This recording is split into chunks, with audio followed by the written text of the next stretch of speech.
સુધી તો આપણને ડેડ બોડી મળી નથી. તો આજ સવારે આપણે તંત્ર દ્વારા રાહત બચાવની કામગીરી માટે એનડીઆરએફ કે એસડીઆરએફ આજે અહીંયા છે કે નહીં, હા કે ના છે? અત્યારે નથી, આજ સવારથી ન સવારથી બરાબર છે. મતલબ 8 ડેડ બોડી મળી નહોતી, 8 ડેડ બોડી લાપતા હતી અને આપણી પાસે અહીંયા એનડીઆરએફ એસડીઆરએફની ટીમ અહીંથી સામાન ભરીને જતી રહી. જે XYZ ઉપરથી સૂચના હશે તો મોરબી જતી રહી કે બીજી જગ્યાએ મોરબી. તો અહીંયા જે મર્યા છે લોકો, જે તણાઈ ગયા છે, એના સ્વજન અહીંયા નદી કાંઠે રાહ જોઈને ઊભા છે, એની તો કોઈ કદર કિંમત કાંઈ નથી. એવું જ થયું છે. એવું તો ન હોય. મતલબ શું છે સાહેબ? ડેડ બોડી હજી 5 ડેડ બોડી મળી નથી. અહીંયા મને એટલું કહો કે એનડીઆરએફ એસડીઆરએફ માં કોણ હાજર છે? કોઈ નથી. તો કોણ તમે હું પડવાના છીએ અંદર? સ્થાનિક ફાયરની ટીમ છે અત્યારે. સ્થાનિક લોકોએ જ સાહેબ આ બચાવ્યા, સ્થાનિક તરવૈયાઓની ટીમે જ આ બચાવ્યા. તે દિવસે રેસ્ક્યુ એને જ કર્યું છે. કરોડો રૂપિયા એનડીઆરએફ એસડીઆરએફ ની પાછળ જે ખર્ચે છે સરકાર, મતલબ શું છે સાહેબ? અને અમે તમારી પાસે અપેક્ષા રાખીએ તમે પૈસા ચડાવીને કામ કરો છો, નો ડાઉટ, પણ જેની જવાબદારી છે તો તમે કેમ નથી કહી શકતા કે એનડીઆરએફ ની ટીમ અહીંયા જોઈએ?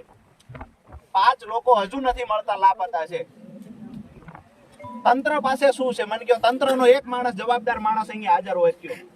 પરિવાર છે, અનએજ્યુકેટેડ છે, ગરીબ માણસ છે, તમને સવાલ નથી કરવાના. પણ એક માણસાઈની રૂએ પણ ત્રીજા દિવસે જ્યારે ડેડ બોડી ન મળતી હોય ને સાહેબ, ત્યારે શરમ આવવી જોઈએ.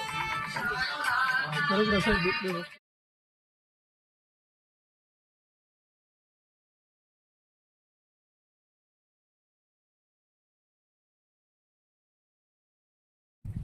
કચ્છવાળો જે હાઈવે છે એની ઉપરથી પણ ઓવરટોપિંગ શરૂ થયું અને ડેમના દરવાજા ઉપરથી આવકના લીધે ખોલવા પડ્યા. માળિયા ટાઉનની નેચરલ સ્થિતિ એવી છે કે ત્યાં પાણીનો ભરાવો થાય છે. મને 8 ડેડ બોડી નથી મળી એના વિશે બોલો.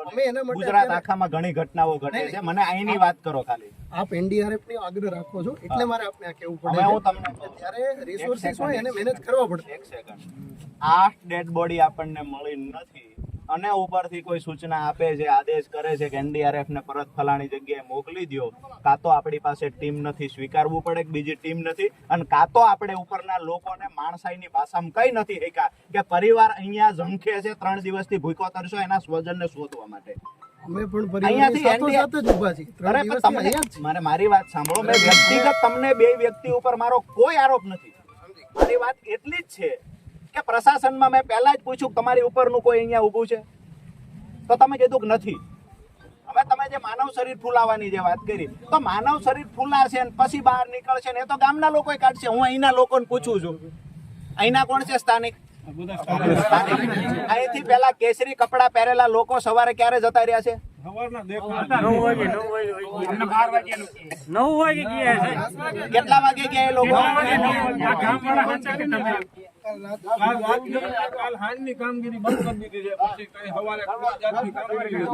પંચાયત ઓફિસ હોય ને ત્યાં એ લોકો હતા બધા. લાવ મારી પાસે વિડીયો છે. 10-23 તો એ લોકો સાહેબ મારી વાત એટલી જ છે, કામમાં હતા. 10-23 તો કામમાં હતા. 10-23 એમનો